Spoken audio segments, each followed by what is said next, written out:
All right. Welcome to the Boston Society for Architecture's Green Roof and Infrastructure Team Knowledge Community virtual session. Thanks for joining us. My name is Eric Hegre, and I'm one of the co-chairs of this committee, along with Gary Brock. Gary, if you could wave your hand. Yeah, perfect. Today we have guest speaker Chris Brunner from New York Green Roofs joining us. We'll introduce Chris shortly, but before we get started, I wanted to kind of give a little bit of background for those of you who are joining us for the first time. Our group started in 2023 after a conference in Boston called the Greater Green Conference, which is hosted and organized by Green Roofs for Healthy Cities, a group based on Toronto. And in addition to members of this group here, who wanted to keep a dialogue going here in the Boston region after the kind of momentum and the discussions that were had during that conference. I'll include a link to Green Roofs for Healthy Cities in the chat later on. But the mission for us is to promote an understanding and the importance of the value of green roofs and really green infrastructure in general for mitigating climate change, stormwater management. I think the list goes on, and we talk about a lot of those different aspects during our meetings. We are associated with the BSA, but our group is aimed to include a diverse array of community members, builders, designers, architects, engineers, policymakers, installers, manufacturers, the list goes on. So we're really looking for a wide audience here to have these discussions because we need everybody's input, for tackling this kind of mission. The group was formed with the goal to support education, policy, regulation, all of these things that are favorable to green infrastructure. A little bit on this spring, we have a number of sessions lined up, still putting together the details. One focused on biodiversity, another is a tour. We'll finally get together in person for a tour of a green roof for a project here in the Boston area. So stay tuned for those. We do have a LinkedIn group, which I think I know a lot of you are members of. I'll include a link to that in the chat later on. If you'd like to join to get those kind of notifications and updates, please do. Otherwise, we have a website on the BSA website for our group that we post our events. Next, I'm going to hand the baton to Gary and Jake to provide a little brief update on where we are with the case study project. So I'm thinking, Gary, why don't you just go get started and then. Okay. Yeah, so usually Jake and I are sharing a room at our office, but we're in different locations this time. And Jake can share what we've been doing maybe at the end of the meeting if we have time. So we'll let Chris do his presentation and then get into it. But what we've been working on is a series of case studies that can help all of us understand who's doing what relative to green roofs and green infrastructure. And we've been collaborating with Kate England with the City of Boston so that this could be a resource for the city as well. And a lot of the people that they're working with, they're trying to do a lot of reach out with and potential installers too. So just to build the network of knowledge. And so we're always interested in finding more case studies. So anyone that knows somebody that would like to share some of that, reach out to us. So we're interested in that. Relative to what Eric had just mentioned a minute ago, the BSA website is in the process of being changed, revised. So I think how we share some of our information, we're kind of holding back a little bit so we understand how we can post some of this stuff, including the case studies. So stay tuned for that. I'd also like to put some of these recorded meetings up there too, which we've had in the past, but I think they've kind of held off for the moment, and they are exploring using more YouTube channels for these. So we'll try to get that information out on the LinkedIn page too, for those of you that aren't necessarily looking at the BSA website regularly. So I think I'm going to pause now and let Mark do the introduction for Chris, and then we can get into the presentation. Thanks, Gary. My name is Mark Winterer. I'm the owner and co-founder of Recover Green Roofs. and I'm honored to introduce Chris today.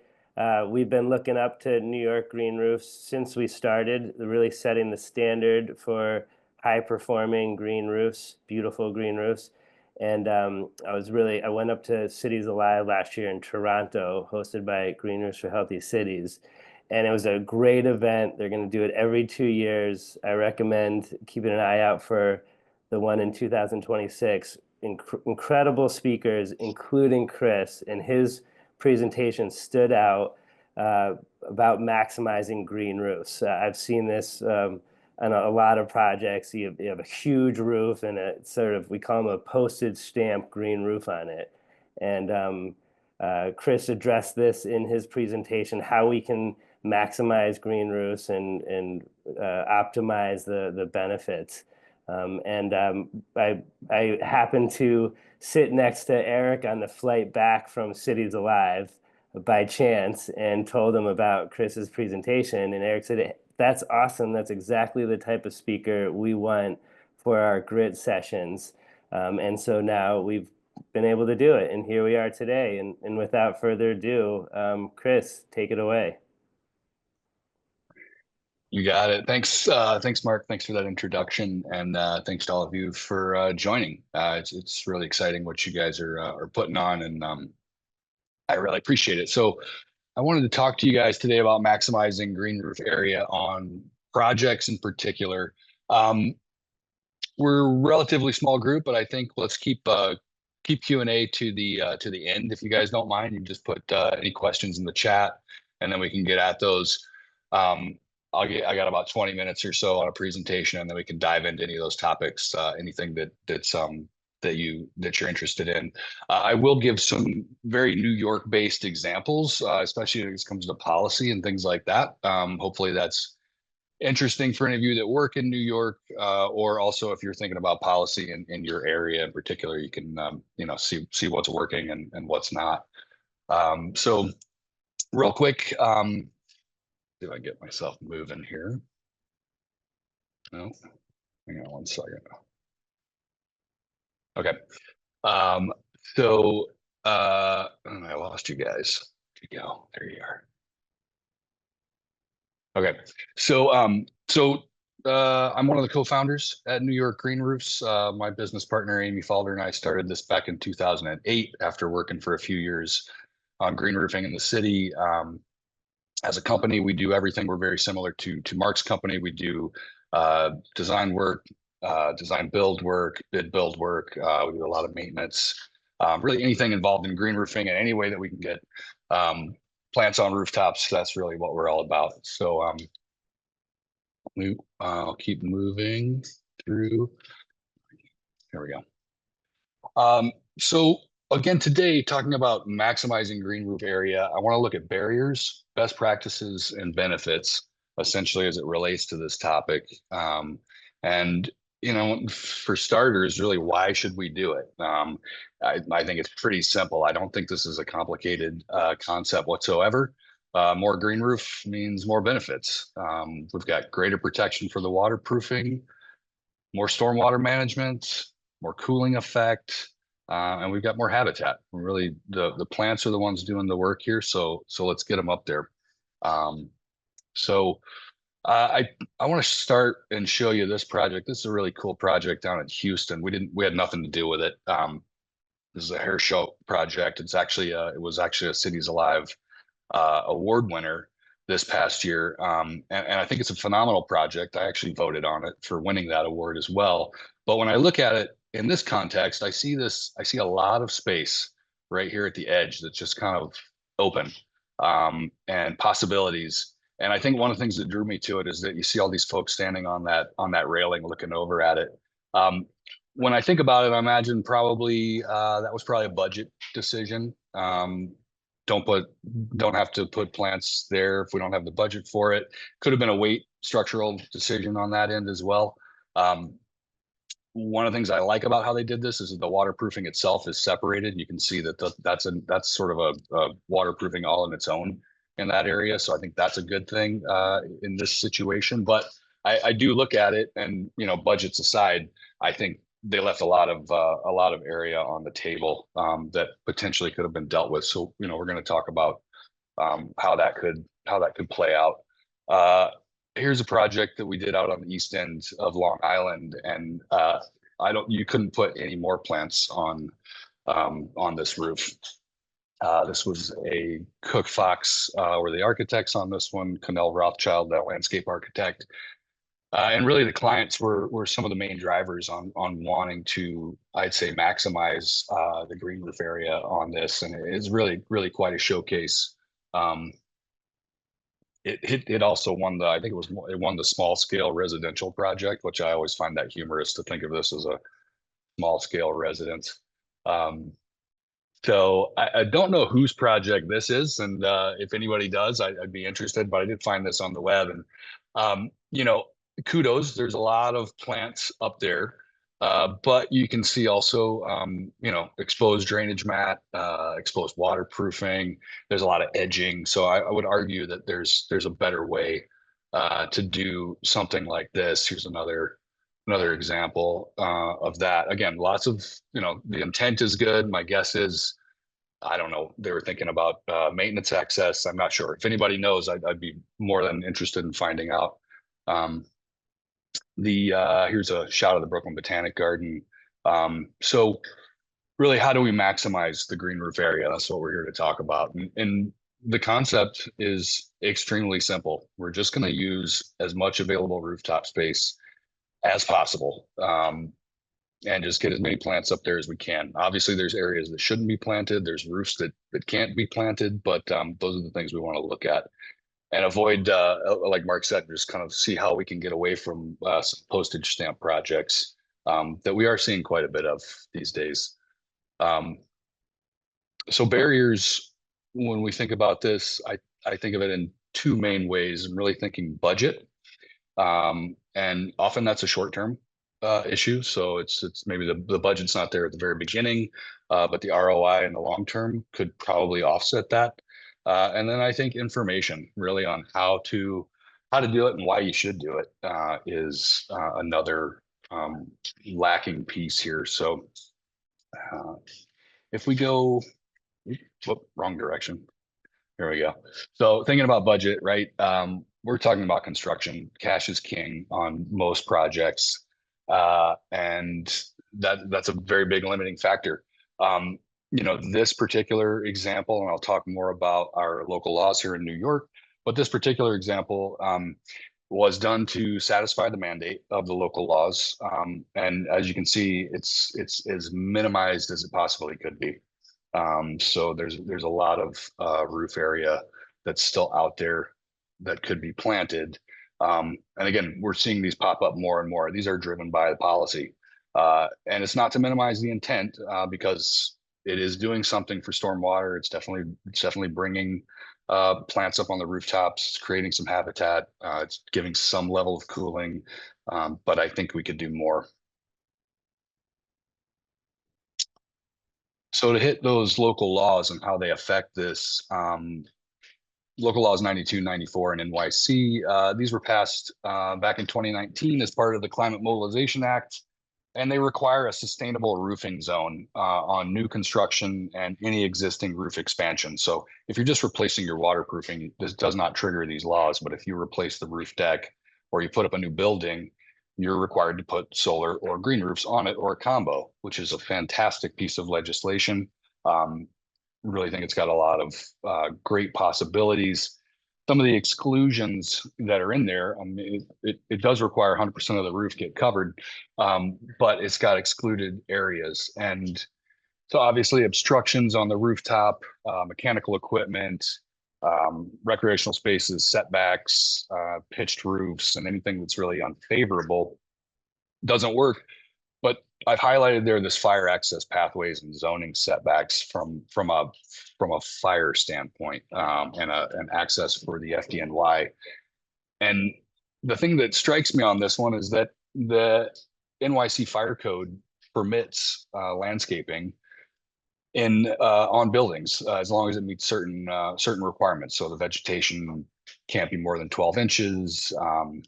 it can't be, it needs to be of a certain height, and it's got to be a continuous surface, not lots of berms and things like that, but it's doable and it can be done. And again, most of our local law projects are really extensive sedum green roofs to meet the code.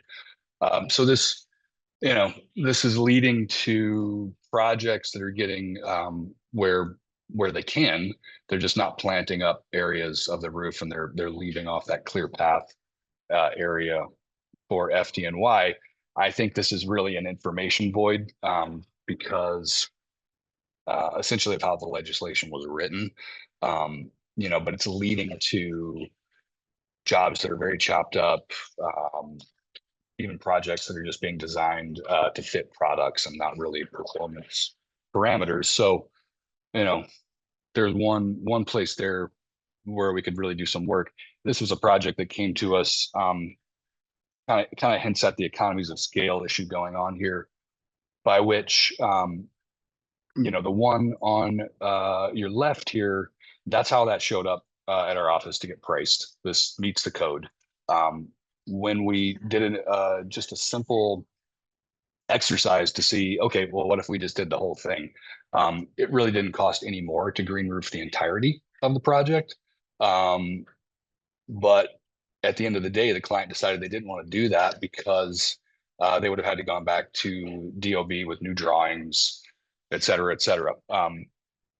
Oddly enough, we also have a property tax abatement. I'm not going to talk too much about that, but the property tax abatement is based on square feet. So they would get more off their property taxes to do this one here, probably lowering the cost, making it less expensive. But again, elected not to go down that road. So a little disappointing. Couple of case studies to illustrate how incentives can play into this. I'll do, again, these are some New York City Department of Environmental Protection. We have these green infrastructure grants. They're pretty fantastic.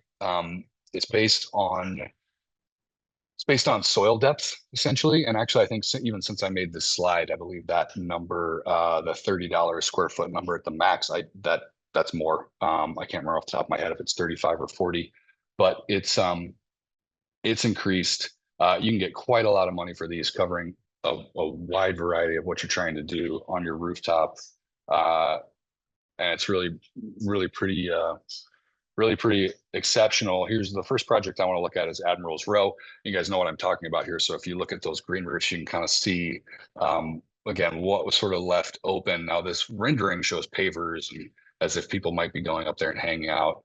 At the end of the day, that was not what happened. But again, fabulous project. We have about 12,000 square feet. It's a meadow of 6 inches in depth. Managing quite a lot of stormwater in and of itself. Here's some construction details as this was getting put together. They kind of created these waterproofed in curbs that essentially created planters for the installation of this. You can see these scuppers. That's where the water drains out of those. Just a couple more shots during installation. So, if we look at this, of the total green roof area that they could have worked with, well, who knows? I don't know exactly what that would be, but of the net roof area anyway, we're looking at about 33% is what was green roofed on this one. If we take a look at building E, about the same, 32%. Now, again, that DEP grant, it goes by square footage. So there's a lot more money left on the table to make this happen. And then again, just a lot more benefit that I think could have been accomplished here. And again, I'm going to say this was kind of an information void on that. The plant, there's plenty of ways to do this. Those of you who work with green roofs, you don't really need this complicated curve detail. That's quite expensive from a waterproofing and a construction standpoint. So again, lots of ways we could have minimized some cost on this, I think, and maximized the area. By contrast, I'll show you a project that we did just about a year or two ago. It was just planted last spring. This is River Crossing on the Upper East Side of Manhattan. Yep, completed 2024. It's got 2 roofs that pretty much mirror each other. A total of 13,000 square feet. It's a 4-inch green roof system. So a little shot of those.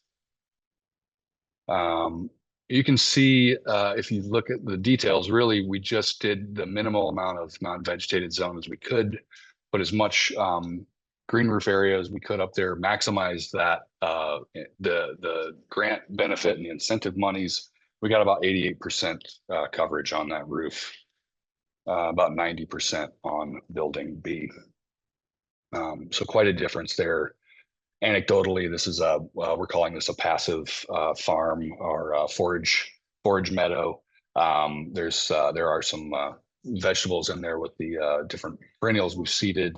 I know Mark's team has done some projects like this too. So it's going to be actually farmed by Project Eats, which is a local nonprofit, and they'll be distributing the food as it comes on.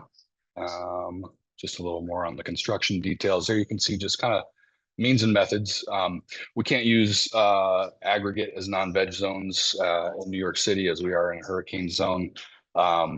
So all the non-veg zones were done with ballast pavers. And there you can just see, I mean, we really kind of like worked our way into various areas of the roof.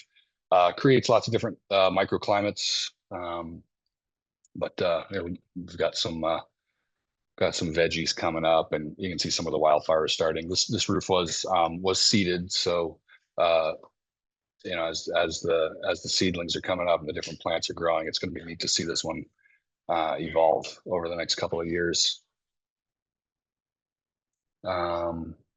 So those are some examples of what can be done. Let's talk a little bit about best practices. Really, weight, waterproofing, drainage, wind, and fire. I'm going to say that we don't really, these are the same as any green roof. There's nothing that really changes in that regard. So, you know, obviously we've got to make sure that the roof can hold the structural weight of what you want to put where, and we need to make sure that the waterproofing requirements, this probably has the biggest impact on how much planting you can do on a roof. You know, depending on what kind of non-veg zones you have, what kind of waterproofing that is. Could you plant up to the flashings, those kind of things? Or do you need to have a 1 foot or a 2 foot non-veg zone? It's going to be determined by your waterproofing. Drainage requirements.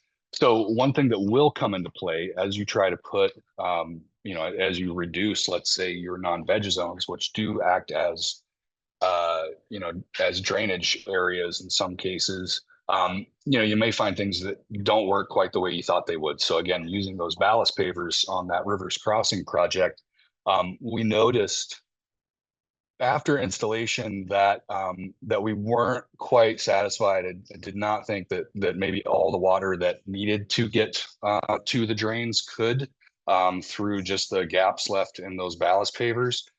Notice how shallow that threshold is at the door.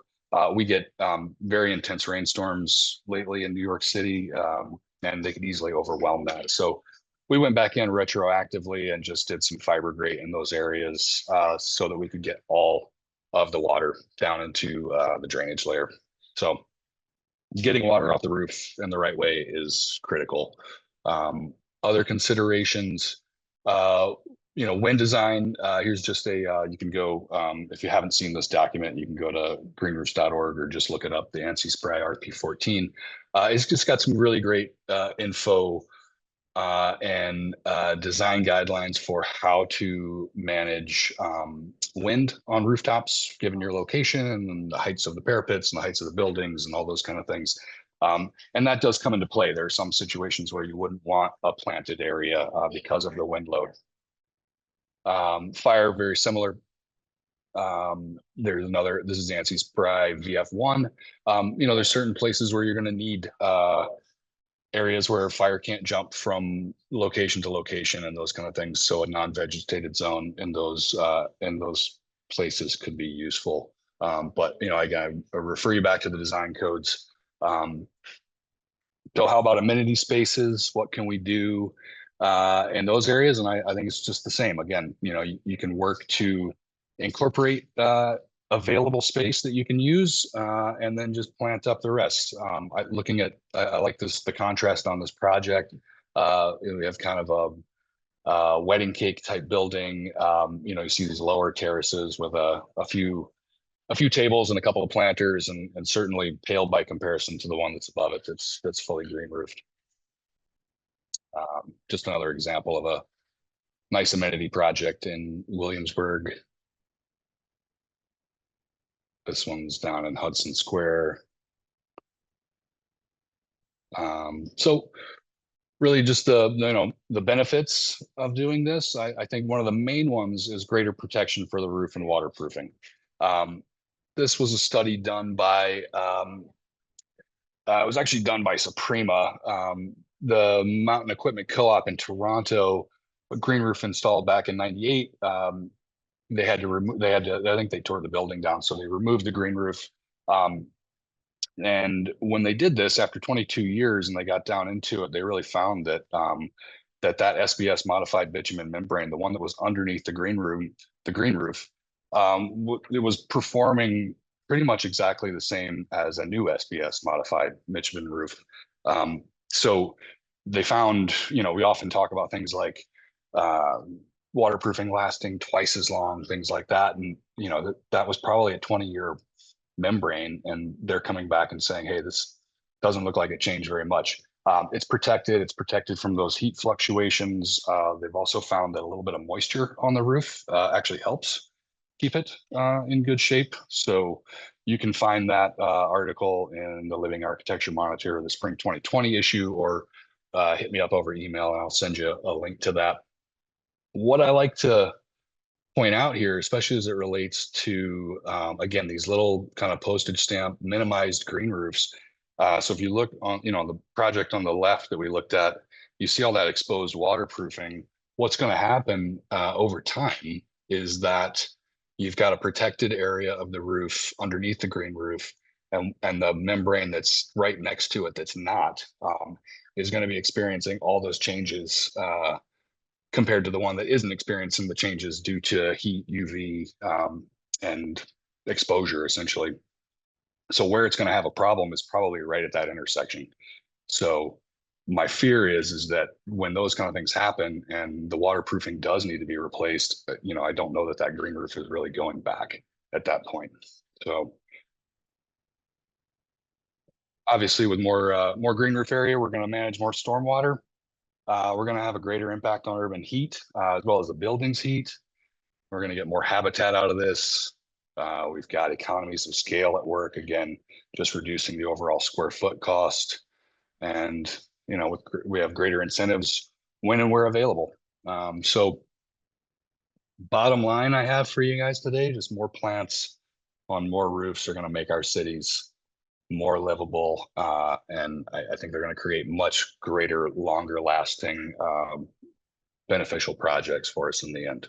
So that's me. I'd love to open this up to some conversations and see what you guys' experiences are with this, or any questions that you may have. And you can always hit me up again over email. I'd be happy to chat more about it with anybody.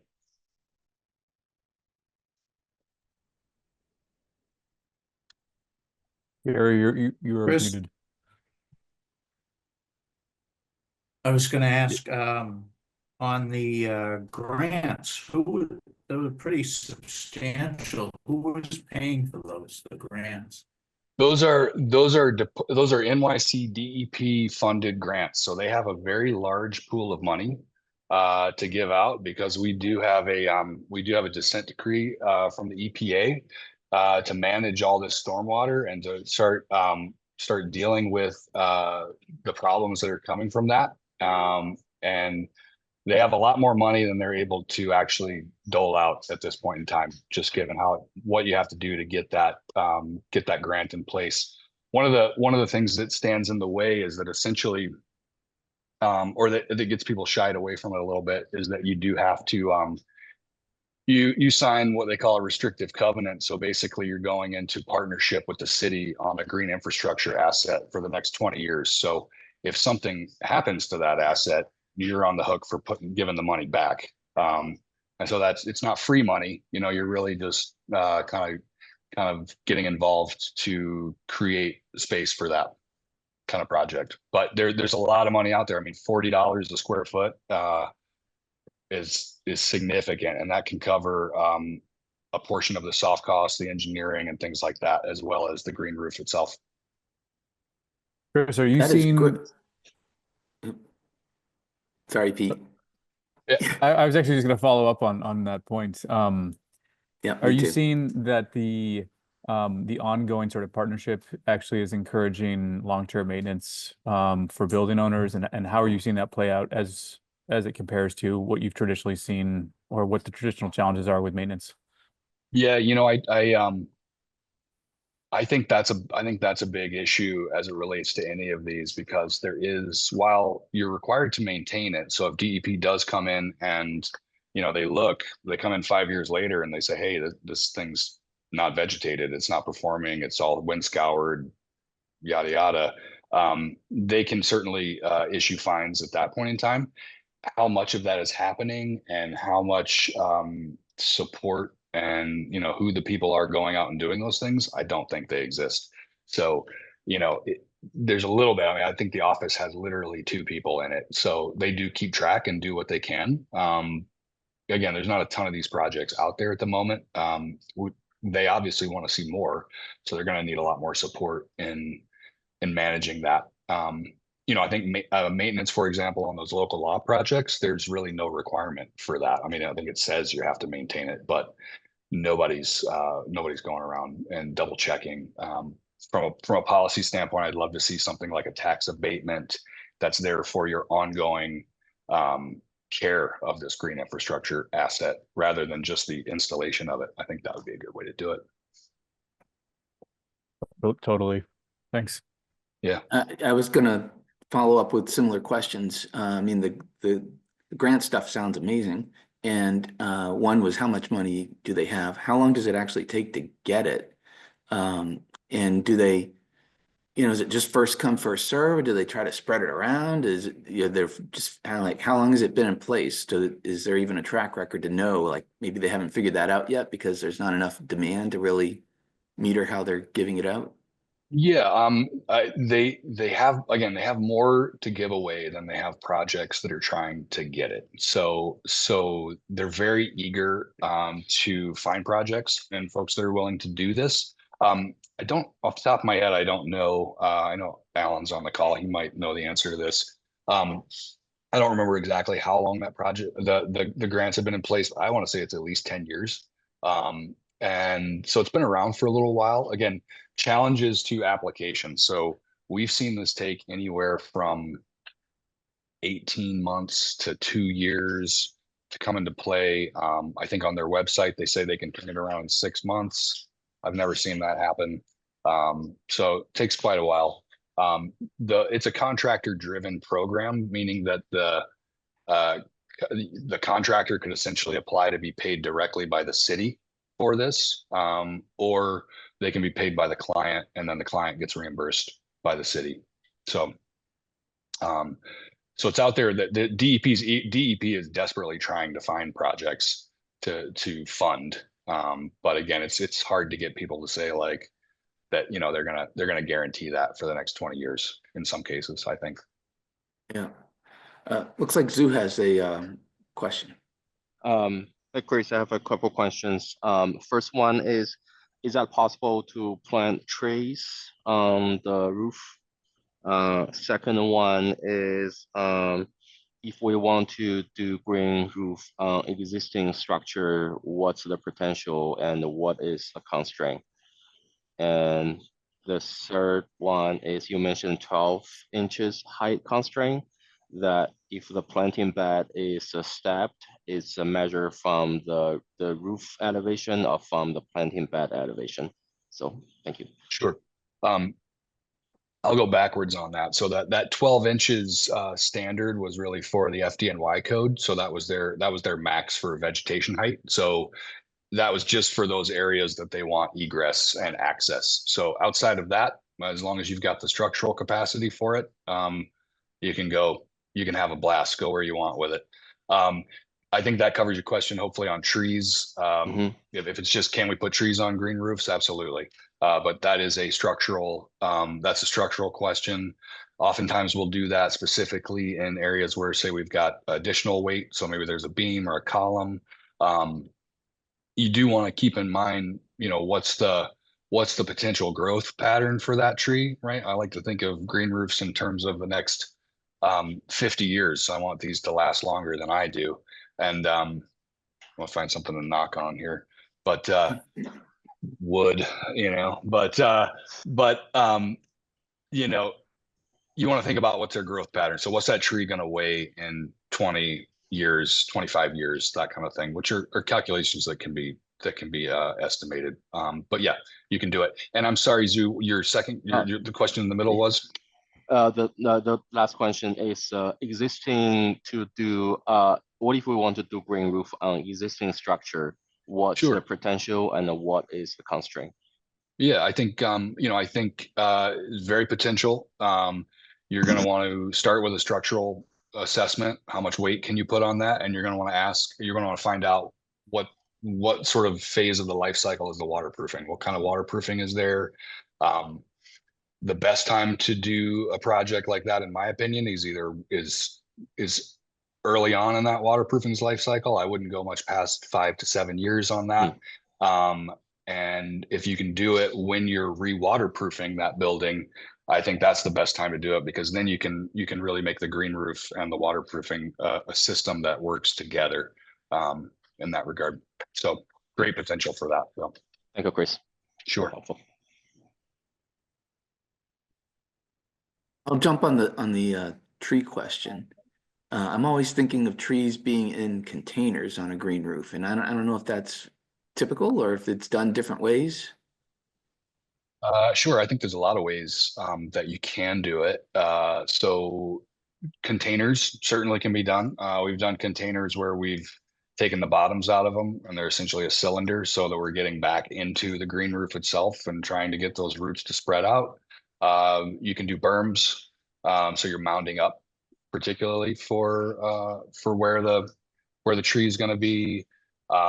You can create berms with, if you don't have the weight, let's say you only have a specific, column potential of weight, but you want this berm, you can use geofoam or something like that to create the topography and bring a thinner veneer up and then have a tree well, those kind of things. So a lot of ways to do it, I think.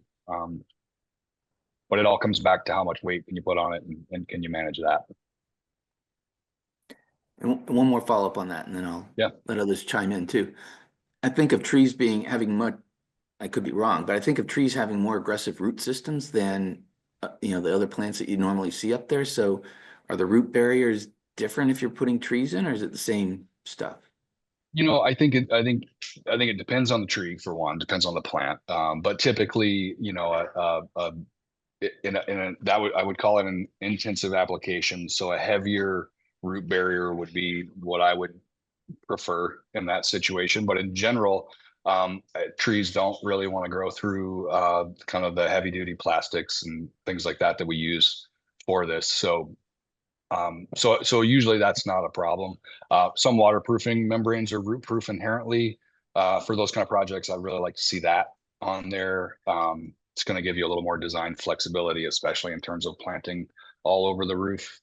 So yeah, the biggest, like running bamboo is probably your most dangerous plant on a roof. Most waterproofing manufacturers will not let that go on a roof, no matter what you do to it. Yeah. So, yeah. Gary, sorry, Pete. Just one thing to follow on Gary's question. So on one project, I did study that for most trees, the majority of the root system at the top 12 to 18 inches.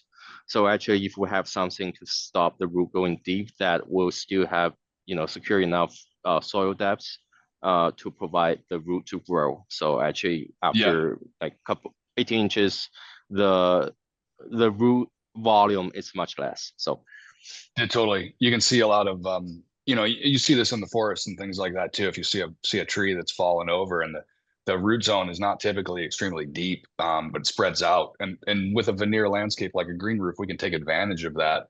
So thus we can plant plants where you might think in a traditional container garden setting, you need a really deep planter, but you don't necessarily in the green roof. I guess the only other thing I would say in terms of planting trees is really thinking about how to secure them from a wind standpoint and making sure that, you know, that they're not going to blow over and blow off and things like that.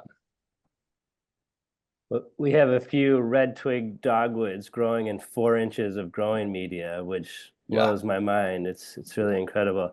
Gary, I want to put you and HMFH on the hot seat about these postage stamp green roofs. And we've had this conversation offline, and you come back to budget. You know, they're just, you know, and you work on a lot of publicly funded projects, and there's a limited budget. And, you know, one of the points Chris made is a lot of the costs are the setup costs.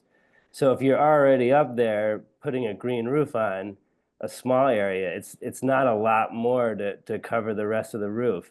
And the question to you is how can we convince, you know, publicly funded projects to allocate more of their budget for the green roof and cover larger sections of those roofs? That's a great question. I just want to say one thing. If Chris wants to stop sharing, then we can all see each other now, because I think hopefully everyone's got his email address down.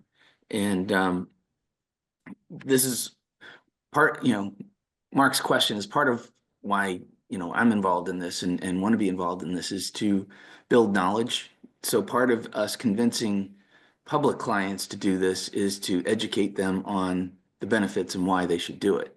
And that takes a lot of time to convince public clients that it's worth doing. And another thing that we need more of, which Chris alluded to also in his presentation, is more research that documents that the benefits are of value too. So it's not just, you know, so just so all of you know, we do a lot of K through 12 schools, you know, so it's not really a residential amenity kind of thing that's part of a pro forma to, you know, increase the value of a unit. So we have a different set of criteria that would be trying to convince them to do it. But we do see the benefit programmatically for outdoor classroom space that's easy to access. We see it, the benefits on health aspects, psychological health, physical health, getting connected to nature. But convincing them to go beyond the postage stamp, we really need to show the value of it and how they get a return on that investment, because they're still going to have to maintain it. Now they have to maintain regular roofs that aren't vegetated. So it's educating them on how, one, you're going to save on not necessarily dealing with issues with a regular membrane roof, and that gets transferred to the vegetated roof. And maybe that maintenance in the end is less, you know, but we need to document that to prove it to them. And we're also interested in the combination of the solar energy and the vegetation. So showing how there's a performance benefit for PV if you combine it with vegetation can also help us make the argument for including it into the project. So I think it's all on education and showing the cost benefit. And the cost benefit is going to be different for different project types because of the nature of how those are funded and financed. And then what New York's doing with their grants is awesome. You know, if we had that in Massachusetts, we'd be doing more green roofs too, you know, bigger where we could. So I don't know if that answers everything there. I could probably go on forever. I just want to jump on it and I think you're absolutely totally 100% right in everything you said, Gary. I think Chris's mention of the article, which I hadn't seen about, I mean, I always knew that the green roofs protect the membranes, but actually I had not seen the research that showed that 20-year use and still the membrane looks like a brand new membrane. I think that's a super important piece of research to be able to bring to our clients. As Gary and Eric mentioned at the very beginning, we're working on this booklet that shows, we're showing sampling of green roofs, but we're also trying to show some resources, bring some resources to people so that they can either do their own research or see, you know, understand what resources are out there. So I'll certainly add that that specific Living Monitor article to our resources. But if others have specific resources that speak to the value, the economic value of green roofs, I think that'll help all of us. We do have an advantage on the green schools, on schools, that we can promote the educational and health benefits. But it does, you always get into the economic payback and maintenance issues with any client that you're dealing with. Well, how far into the future are you looking? Are you looking 20 years into the future and the cost of re-roofing that K through 12 school? Yeah, I mean, if the roof has a 20-year warranty on it, and you say, oh, you don't need to, you're going to be, maybe you'll have to re-roof it in 35 years or even 40 years. That's a monetary benefit that can be pretty well measured. Yeah, a lot of our analysis is a life cycle assessment of things, and publicly bid projects in our state, they're supposed to last 50 years. Now most products don't last 50 years, but the intent of the design quality and construction quality is a 50-year building. So showing them that they need to replace the roof once in 50 years, if there's documented proof of that, that goes a long way in the upfront cost being worth it,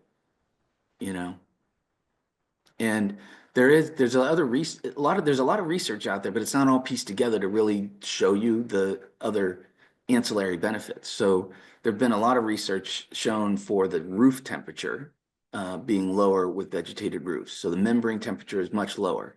We're talking like 40, 50 degrees lower, depending on the color of your membrane roof. I think city of Chicago did that a long time ago with their city hall when they sort of did a comparison. But we don't have like software that allows engineers to plug in that reduction in their cooling loads because of this.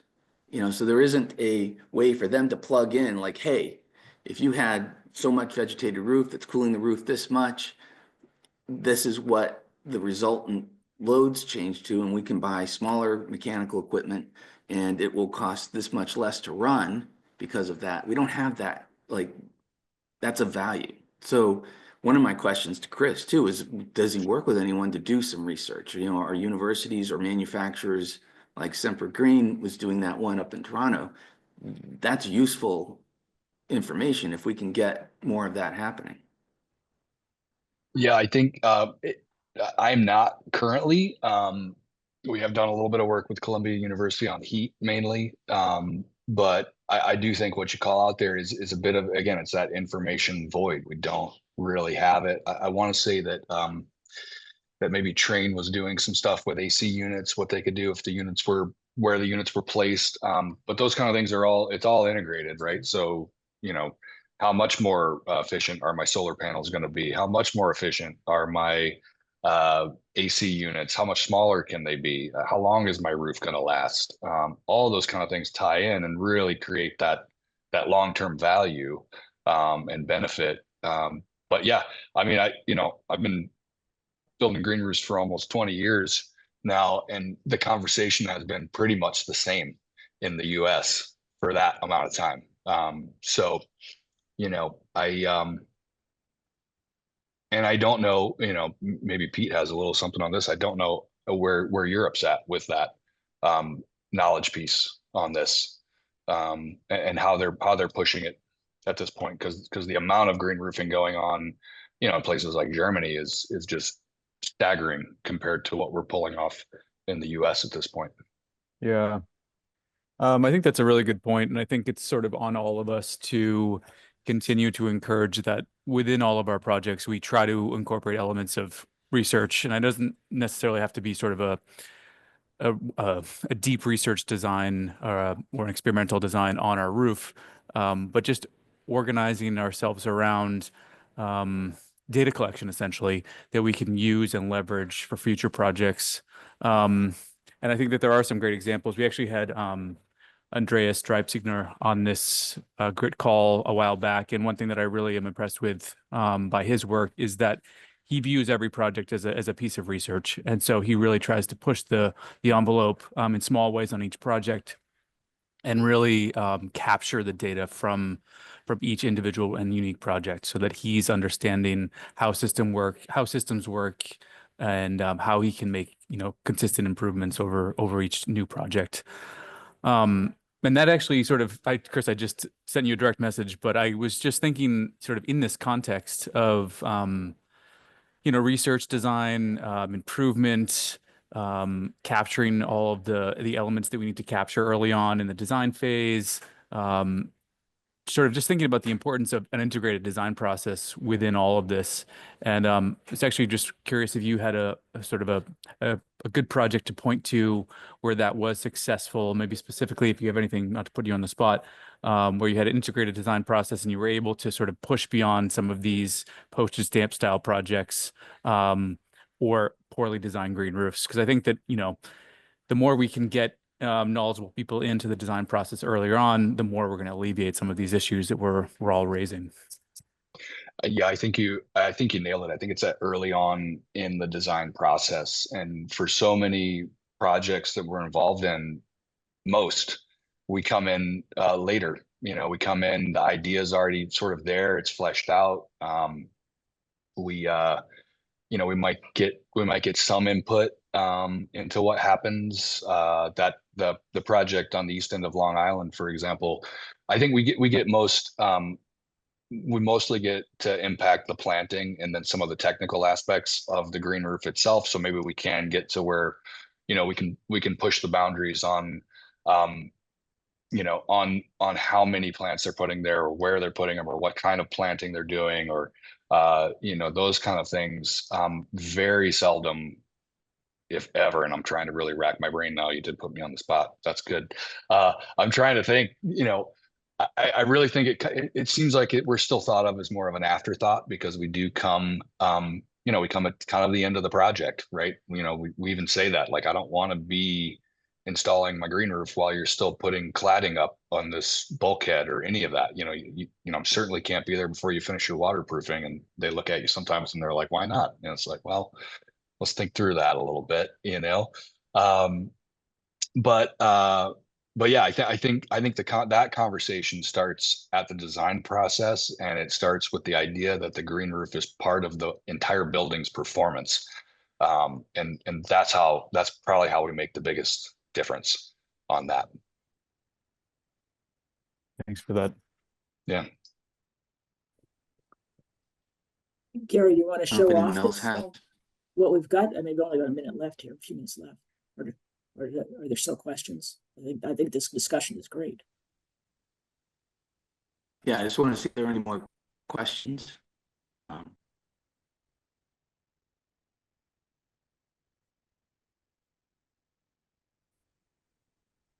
think Gary just left. He didn't have any more questions. We lose him? Yeah, we just lost him. Huh. Okay, Chris, well, I can't say enough about the integrated design process. And having a German firm practicing in the United States, part of the ability to see a little bit of how both countries or kind of cultures approach it is, one is kind of from an expectation perspective. So a lot of the conversations we have to have here are already had and already assumed in a lot of our projects when it comes to green infrastructure. So the education piece that we've hit on already when we're doing things here in the United States is really at the heart of kind of bringing this kind of green infrastructure to our design projects.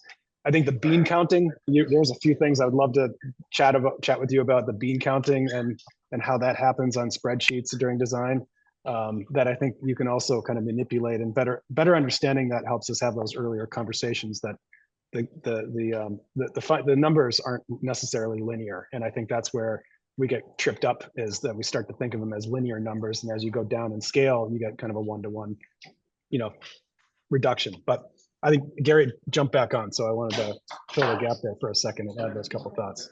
Hey, Gary. Hi, sorry. I'm on a hotspot here, so I must have gotten kicked off. So I think what Laura was alluding to was just having Jake show I don't know an if Jake example is from our on. case. If Jake is on, that would be great. I didn't see him. He was, yeah. Oh, there he he's is. there. Okay. I'm here, okay. Laura.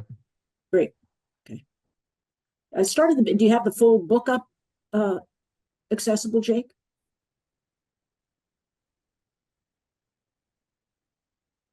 Yeah, I don't know where would it be best to start. I think you start just flip through it quickly from the beginning. I mean, this is all just draft stuff. Sure. And we're working on it, but having a table of contents, having some acknowledgements. We've got a little introduction going here, some terms and kind of benefits that are commonly thought of, and then we get into the actual the benefits, and then we get into the actual case studies. And right now we have 8, 7, something like that. 8. Yeah. 8. Some from Recovered Green Roofs. 8 and a few more promised. So, Hey. got some more coming.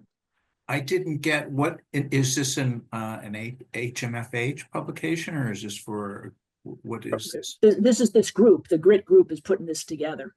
Okay, all right, great. And Ned, it's the goal of this is really to support both the design and the policy community within Boston and the New England region, certainly beyond as well, through providing concrete examples within the city or within the region that people can look on and draw on when they're either trying to develop better policy, look at what green infrastructure can do on roofs, or also provide inspiration. So definitely this is a call for anybody who's has a great project to highlight, to get in touch with this team and work with us on putting together a case study. And then we're also trying to put together this resource list. I don't know if some information on public policy, and give some examples of different communities and what they're doing. And then oh, but this is great, Jake. You're already plugging this in. Totally driven away. And then we also have this kind of resource matrix of different resources that are out there, and what you can find where. So those are the 3 big components: the case studies themselves, some public policy regulation examples, and then a resource library. And as Pete said, if people here on this call have examples that they're excited about, that they're interested in getting into this booklet, we would love to have more examples, more case studies. Gary, and my email address is in the chat, along with a few other links to resources that we've talked about and have huddled around in the past with this group. So take note of that. I think you have to go back a little bit for the email addresses. It's just after 1 o'clock, so just want to be mindful of everybody's time. Jake and Laura, thanks for running through that. I think it's great to show the rest of the group the progress that you guys have been making and pushing that forward. And I am one of those that owe you that promised case study. That's like 90% there.